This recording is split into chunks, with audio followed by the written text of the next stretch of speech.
Concept capsule channel में आप सभी बच्चों का स्वागत है। आज की इस वीडियो में हम chapter 12 earth moon and sun का नेक्स्ट पार्ट करेंगे, जो कि है revolution of earth around the sun. ठीक है, इससे पहले पार्ट 1 में हम एक्टिविटीज़ जो कि एनसीईआरटी में दी हुई हैं वो सब समझ चुके हैं। पार्ट 2 में रोटेशन ऑफ अर्थ समझ चुके हैं। उससे रिलेटेड एनसीईआरटी में जो भी कंटेंट, जो भी टॉपिक्स हैं वो हम पार्ट 2 में डिस्कस कर चुके हैं। इस पार्ट में हम नेक्स्ट टॉपिक करेंगे, जो कि है next second type of motion earth का, जो कि होता है सन के अराउंड रिवॉल्यूशन। ठीक है, चलिए स्टार्ट करते हैं हम what is meant by revolution of अर्थ। सबसे पहले रिवॉल्यूशन एक्चुअली में होता क्या है। रोटेशन हमने समझ लिया, जैसे कि स्पिनिंग टॉप का जो मोशन होता है, स्पिनिंग जब हम उसे घुमाते हैं लट्टू को, ठीक है, तो वो जिस तरीके से घूमता है वो होता है हमारा रोटेशन, अर्थ का रोटेशन, जो कि वो अपने एक्सिस के अराउंड करती है। उसकी एक्सिस 23.5 डिग्री टिल्टेड है।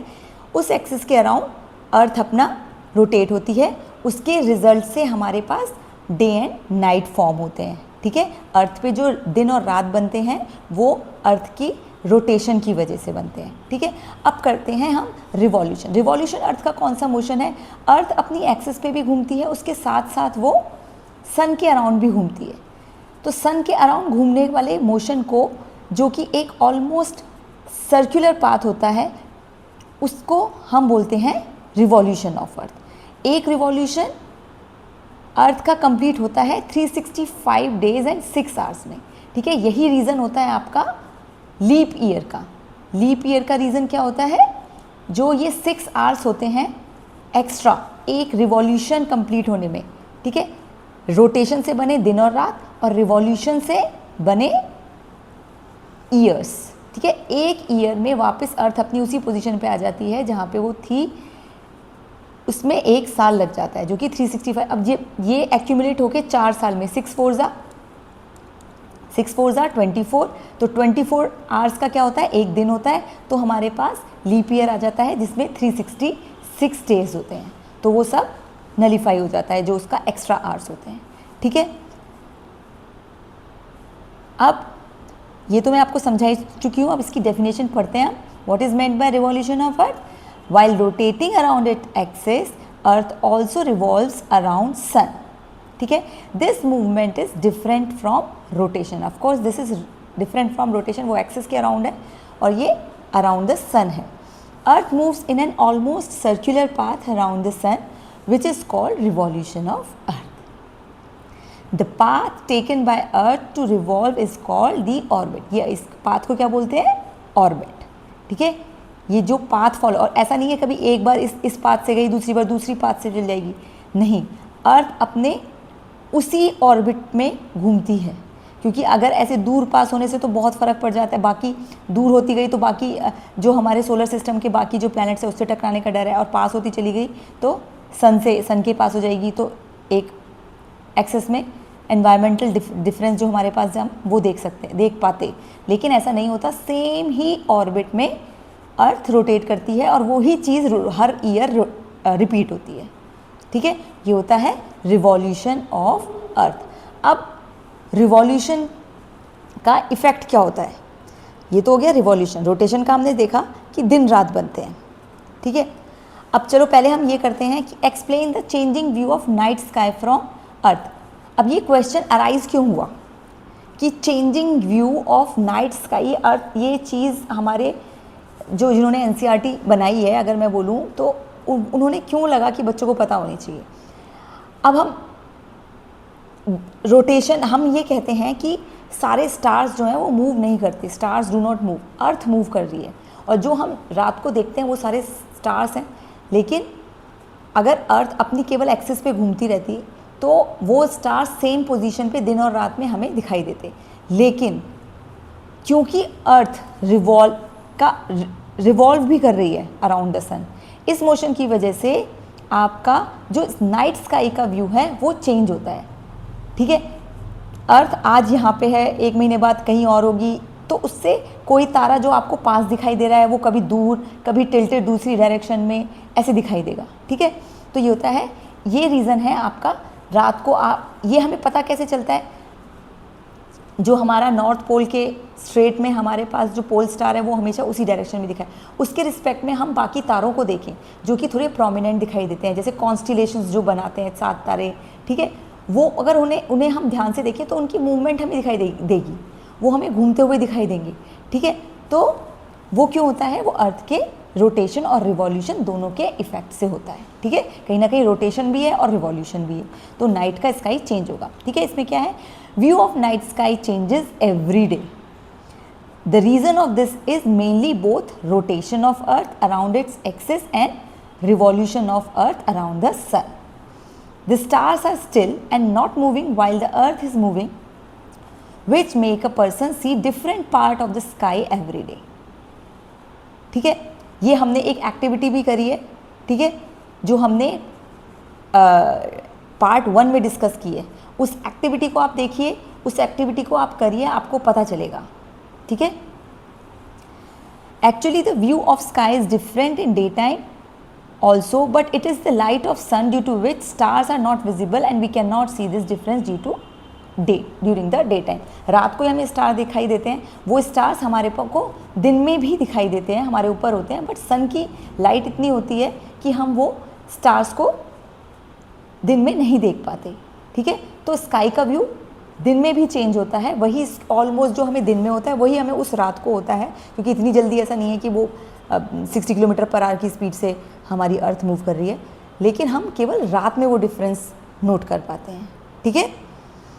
तो ये आपका हो गया एक्सप्लेन द चेंज। क्यों होता है, क्योंकि it is due to effect of both rotation and revolution of earth, ठीक है। स्टार्स आर स्टिल, वो सीधे हैं, लेकिन हमारी अर्थ रोटेट होती है, तो कोई तारा कभी पास, कभी दूर, किसी और डायरेक्शन में जाता हुआ, उल्टा, ठीक है, कैसे भी दिख सकता है, ठीक है। चलिए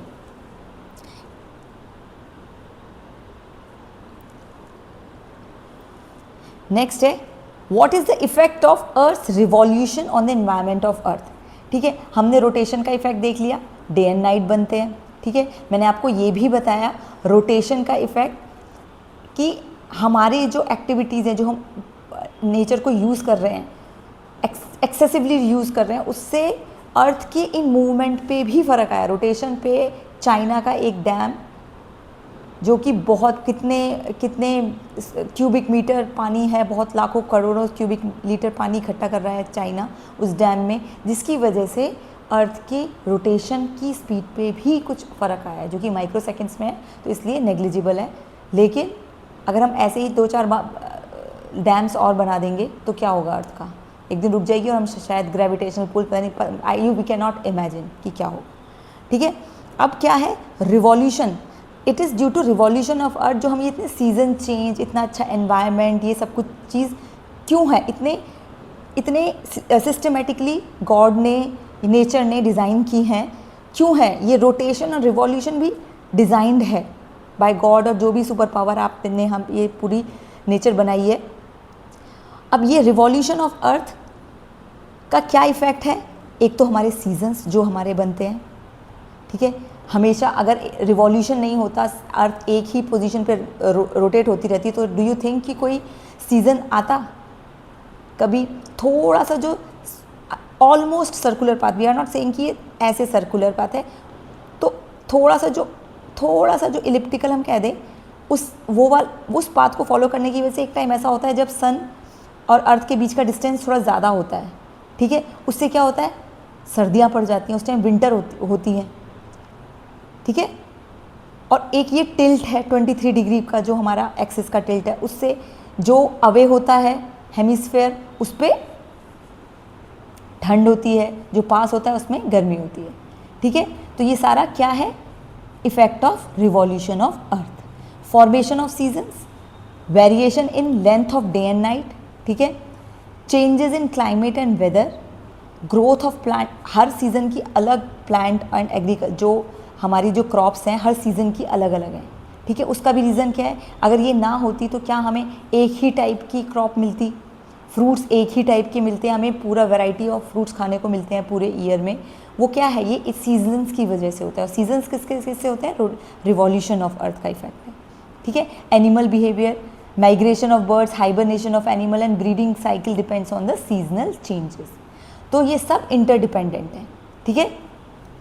अब फॉर्मेशन ऑफ सीजन कैसा है, because of the tilt different part of the earth receive different amount of sunlight during the year, ठीक है। ये टिल्ट एंड रोटेशन दोनों के इफेक्ट की वजह से डिफरेंट अमाउंट ऑफ, ये ऐसा नहीं है कि पूरी सर्कुलर अर्थ है, आधे पे सन है आधे, ये टिल्ट हो गई। तो बल्कि यहाँ पे जो नॉर्थ पोल, ये जोग्राफिकल नॉर्थ पोल है, जब ये सन की इस साइड होगा तो यहाँ पे सन 6 महीने सन राइज रहता है और 6 महीने सेट। जब यहाँ पे सन राइज होता है तो साउथ पोल पे सन सेट रहता है 6 महीने, फिर ये टिल्ट होके इस पोजीशन में आ जाता है तो नॉर्थ पोल पे 6 महीने रात रहती है और साउथ पोल पे 6 महीने दिन रहता है, ठीक है। ये होता है हमारा कंबाइंड इफेक्ट, ठीक है। तो ये हो गया आपका effect of earth revolution on environment of earth, ठीक है। चलिए नेक्स्ट पे मूव करते हैं। नेक्स्ट क्या है, ये सारे टॉपिक्स आपके एनसीईआरटी में बच्चों दिए हुए हैं और ये मैंने बस क्वेश्चंस की फॉर्म में थोड़ा सिस्टमेटिकली मुझे लगा बच्चों को समझना आएगा, पॉइंट्स में समझ पाएंगे बच्चे, मैंने ये क्वेश्चंस की फॉर्म में, मोस्टली फिगर्स कंटेंट सब आपका एनसीईआरटी का है, ठीक है। नेक्स्ट क्या है, explain how seasons are change throughout. अब ये चेंज तो हो रहे हैं, अब कैसे चेंज हो रहे हैं। अब इस फिगर में देखो, ये आपका है सन, ठीक है। हम स्टार्ट करते हैं अपनी साइकिल, न्यू ईयर हमारा स्टार्ट होता है, स्पेशली जो हमारा विक्रम संवत हमारा हिंदू कैलेंडर है वो अगर आप देखो चैत्र मास से स्टार्ट होता है, ठीक है। उसका रीज़न क्या है, अराउंड मार्च के होता है, ठीक है। मार्च से नॉर्थ पोल हमारा इस साइड टिल्टेड है, नॉर्थ पोल हमारा सन की तरफ है, इस पे हो रहा होगी दिन। The earth axis of rotation is not upright, ये स्ट्रेट नहीं है, ऐसे नहीं है, टिल्टेड है, but it is tilted. The earth maintain this tilt as it orbits around the sun, ठीक है। ये ऐसी ही रहती है और जब घूमती है। The tilt of axis in spherical shape of earth gives rise to season. अब यहाँ पे ये हमारे पास मार्च में क्या शुरू हो जाती है, गर्मियाँ, क्योंकि ये पोजीशन देखो, आपका सन इधर है, नॉर्थ पोल इधर टिल्टेड है, ठीक है। जो ये नॉर्दर्न हेमिस्फेयर में जितनी भी कंट्रीज़ होंगी, ठीक है, वो उसमें ठंड ज़्यादा गर्मी ज़्यादा होगी, ठीक है। जो अवे होंगी नीचे वाली सदर्न हेमिस्फेयर में, वहाँ पे ठंड पड़ रही होगी, ठीक है। हमारा इंडिया कहाँ लाई करता है, नॉर्थ हेमिस्फेयर में, ठीक है। तो हमारे यहाँ पे क्या होती है, गर्मी स्टार्ट। अब ये गर्मी यहाँ तक आते आते जून में और तेज़ हो जाती है, ठीक है। यहाँ पे आते आते अब देखो यहाँ पे यहाँ पे भी देखो, ये नॉर्थ पोल इधर सारे में हमारे नॉर्दर्न हेमिस्फेयर में रहेगी गर्मी, दिन बड़े होंगे, इस टिल्ट की वजह दिन बड़े होंगे, ज़्यादा टाइम सनराइज रहेगा, ठीक है। अब उसके बाद आते आते यहाँ पे सितंबर में आते आते कंडीशन चेंज हो जाती है, ये इस टिल्ट की वजह से। अब देखो ये टिल्ट इसी तरीके से मेंटेन्ड है, ठीक है। ये अर्थ का जो एक्सिस है वो इसी तरीके से, अब इस पर यहाँ पे आ गया अंधेरा नॉर्थ पोल पे, ठीक है। अर्थ ऐसे ऐसे नहीं घूम रही कि नीचे ऊपर का नीचे हो जाए, वो ऐसे ही घूमती जा रही है। तो अब यहाँ पे क्या हुआ, यहाँ अंधेरा हो गया, ये वाला पार्ट जो है सन से दूर हो गया, ये नीचे वाला पार्ट सन के पास हो गया,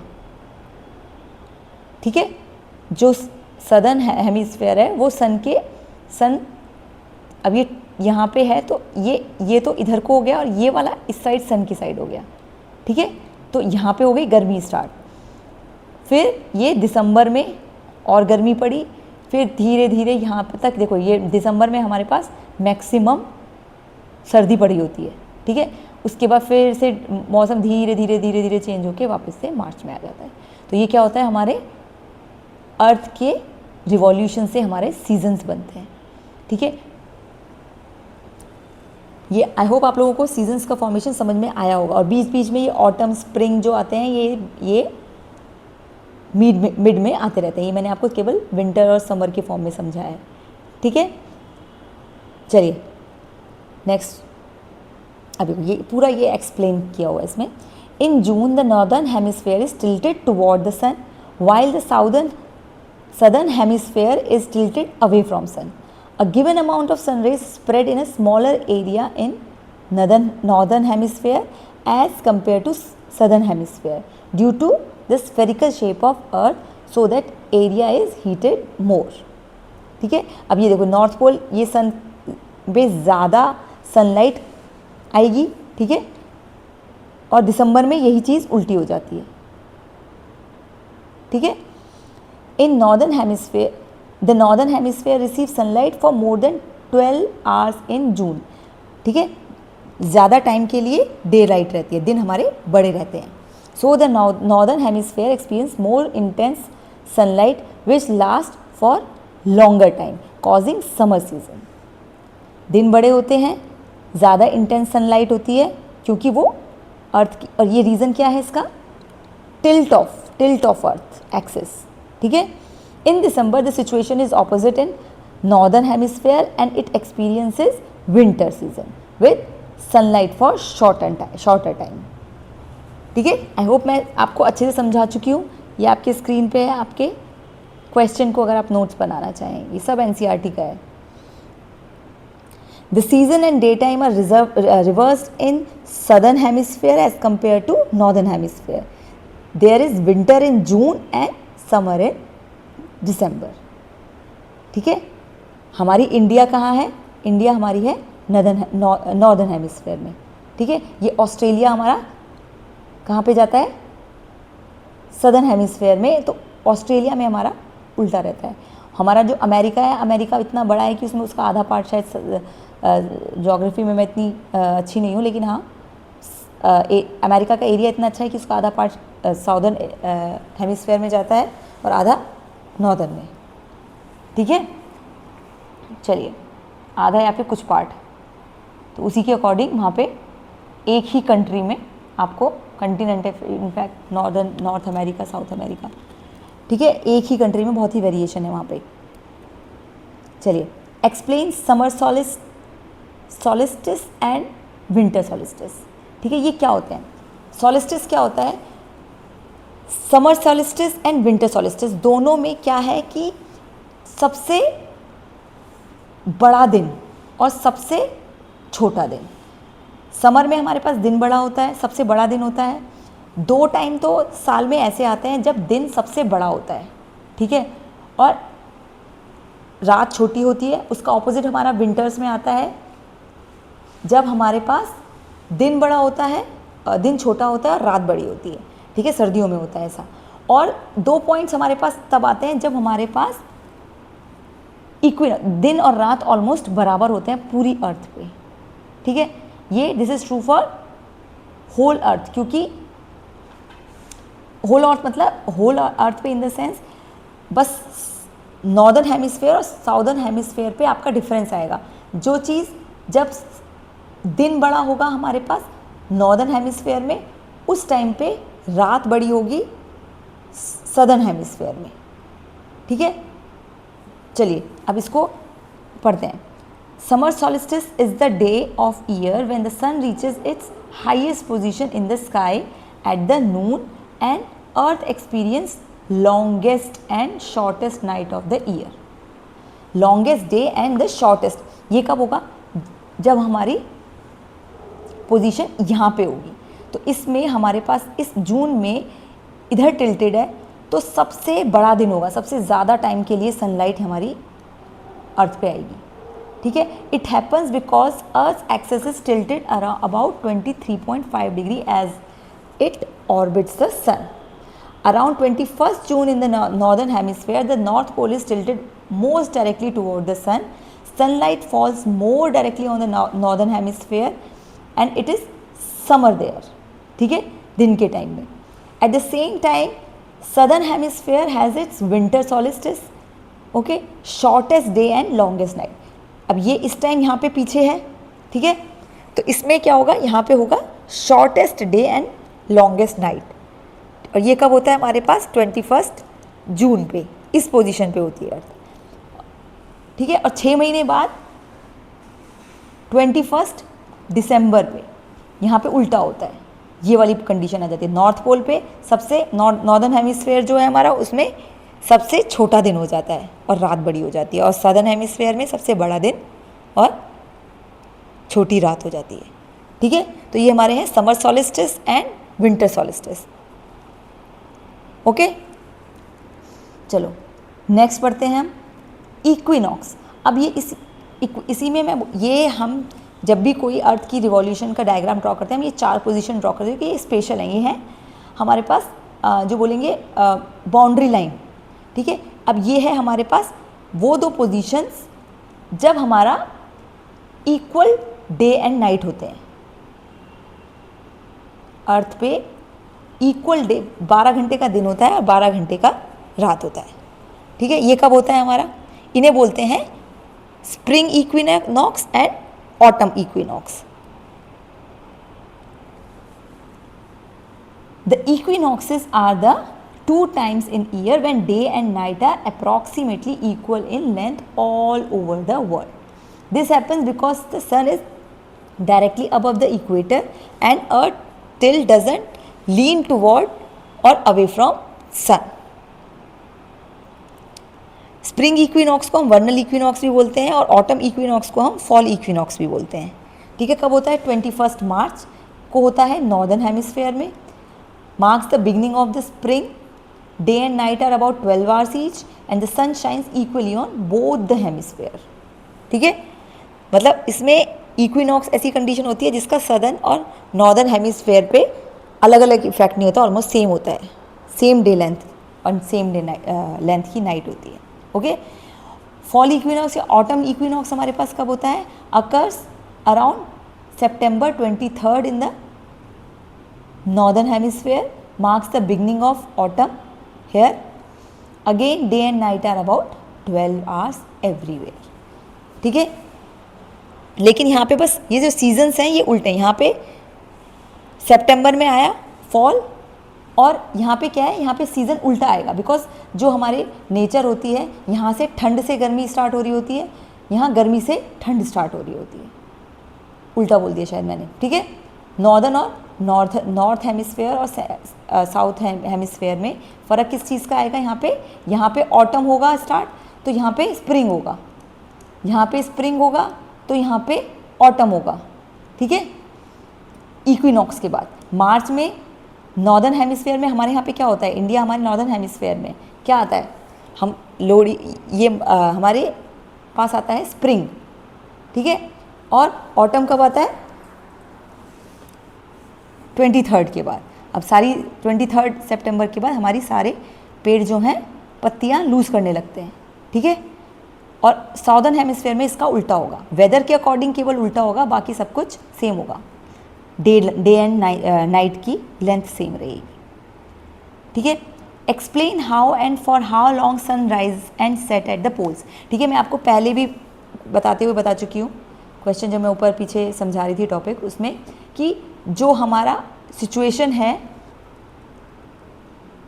रोटेशन की, देखो इसी इसमें देखो नॉर्थ पोल यहाँ से, देखो यहाँ से मार्च स्टार्ट हुआ जून और सितंबर तक, ये जो नॉर्थ पोल है ये इस पर सनराइज़ ही रहा, यहाँ से स्टार्ट हुआ सनराइज़ और ये बिकॉज ऑफ दिस टिल्ट ये सनराइज़ यहाँ तक रहेगा, उसके बाद उल्टा यहाँ पे फिर अंधेरा होने लगा। तो नॉर्थ पोल और साउथ पोल पे क्या होता है, 6 महीने का दिन और 6 महीने की रात। ठीक है, और इस हिसाब से अगर हम देखें, जब कहते थे एक हमारे किताबों में हिंदू जो हमारे माइथोलॉजिकल बुक्स हैं उसमें कहते हैं जब भगवान जी जहाँ पे रहते थे वहाँ पे 6 महीने के दिन 6 महीने की रात, तो क्या पता वो पोल्स पे रहते हुए ये मुझे ख्याल अभी आप लोगों को पढ़ाते हुए आया। चलो इसका भी रिसर्च करते हैं कभी। Okay, explain how and for how long sun rise and set at the poles. समझा मैं आपको चुकी हूँ। ठीक है, अब इसको एक बार देखते हैं। At the north pole and south pole the sun rises once a year and around vernal equinox. ठीक है, जो मार्च में स्टार्ट हुआ नॉर्थ पोल पे and set once a year around autumnal equinox पे वहाँ पे सनराइज एंड सनसेट होता है। Because of the earth's axial tilt the sun's rays stays continuously above the horizon for the 6 months during the polar days and continuously below the horizon for 6 months during the polar night. ठीक है, polar night and polar day मतलब पोल पे जो day और night होते हैं, completing a single day full year, एक साल में पोल्स पे एट पोल्स 1 ईयर, हमारा जो 1 year is equal to 1 day. अगर हम 1 ईयर इज इक्वल टू, अगर हम सनराइज और सनसेट के हिसाब से देखें, कोई ऑफकोर्स कोई ह्यूमन वहाँ पे सर्वाइव ऐसे नहीं कर सकता कि वो पूरा दिन, लेकिन जब भी आँख खुलेंगी उसे सनराइज ही दिखाई देगा। What is the effect of earth's rotation and revolution on equator? Equator पे क्या इफेक्ट होता है? बिल्कुल मिड में होता है हमारा इक्वेटर, ठीक है। Because the equator lies Midway between the poles, rotation causes 12 hours of day and 12 hours of night almost throughout the year, ठीक है। At the equator sun is overhead throughout the year, so the temperature remains hot and constant throughout the year। जो भी countries क्योंकि वहाँ पे 12 घंटे का ही दिन और 12 घंटे की कांस्टेंट रात रहती है, ठीक है। क्यों होता है? क्योंकि बस जब पलटता है सन उसी टाइम के लिए उसका जो अर्थ के जो टिल्ट का जो इफेक्ट है वो सबसे नेग्लिजिबल है ऑन इक्वेटर, ठीक है। उसके ऊपर जब नॉर्दर्न हेमिस्फीयर में आप ऊपर चढ़ते जाओगे और साउदर्न हेमिस्फीयर में जो हमारी ये होता है ऑल्टीट्यूड के according latitude and longitude,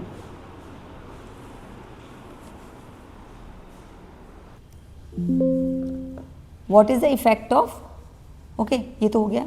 okay next question है हमारा, explain why there is very less seasonal change in southern part of India. अब जब हमारे पास इक्वेटर के पास जो भी चीज़ें होंगी, ठीक है, वहाँ पे कोई भी दिन रात में डिफरेंस नहीं है, सेम ही टाइप का वेदर रहेगा, ठीक है। तो क्या वहाँ पे कोई क्रॉप का प्रोडक्शन या फिर कुछ उसमें कुछ भी चेंज नहीं आएगा, सीजन भी सेम ऑलमोस्ट सेम ही रहेगा, जो एग्जैक्टली इक्वेटर पे चीज़ें होंगी। थोड़ा ऊपर थोड़ा नीचे फिर वो इंटेंस होता जाएगा, जैसे हम साउथ में जाएंगे और जैसे जैसे हम नॉर्थ में जाएंगे, ठीक है। यहाँ ट्रॉपिक ऑफ कैंसर के बीच में जितना स्पेस है उस पर सबसे लीस्ट इफेक्टेड होगा, ठीक है। तो अब हमारे पास क्या है, इंडिया जो है हमारा नॉर्थ हेमिस्फेयर में, ठीक है, लेकिन उसका जो साउथ पार्ट है वो इक्वेटर के पास है। इस वजह से हमारे साउथ पार्ट ऑफ इंडिया में वेदर चेंज बहुत कम होते हैं, ठीक है। साउथ में आप जाएंगे सी है सब है, लेकिन वहाँ पे वेदर चेंज बहुत कम होता है और उसका रीज़न है क्योंकि वो इक्वेटर के पास है। इक्वेटर के पास होने की वजह से बहुत कम चेंजेस होंगे। आप सोचो खुद, आप खुद इमेजिन करो, जहाँ पे हम अगर दिल्ली में हैं, हरियाणा में और हिमाचल में चले जाएंगे इंडिया में, तो वहाँ पे हमारे पास ठंड वेदर बहुत अच्छा होता जा रहा है, क्योंकि हमारा क्या है, जब ठंड है तो बहुत तेज़ ठंड पड़ रही होती है, ठीक है। क्यों पड़ती है ठंड ज़्यादा? क्योंकि वो हमारा नॉर्थ ऊपर जाते जा रहे हैं, नॉर्थ पोल की साइड जाते रहे, और नॉर्थ पोल बहुत दूर है, लेकिन फिर भी ऊपर जितना जाते जाएंगे उतना ही इंटेंस वेदर इफेक्ट होता जाएगा, ठीक है। चलिए नेक्स्ट हमारा एक्लिप्स बचे हैं, एक्लिप्स हम नेक्स्ट पार्ट में करेंगे। आज के पार्ट के लिए इतना ही। अगर आप लोग ने चैनल को अभी तक सब्सक्राइब नहीं किया है तो चैनल को ज़रूर सब्सक्राइब करें, अपना कमेंट डालें, आपको पढ़ने में कैसा लगा। मुझे ये स्टार्टिंग में ही बोल देना चाहिए, मैं हमेशा भूल जाती हूँ, लेकिन मैं लास्ट में बोल रही हूँ। जो बच्चे लास्ट तक वीडियो देख रहे हैं प्लीज़ चैनल को सब्सक्राइब ज़रूर करें, लाइक ज़रूर करें। अगर आपको मेरा पढ़ाना समझ में आए तो प्लीज़ कमेंट ज़रूर करें। Thank you very much.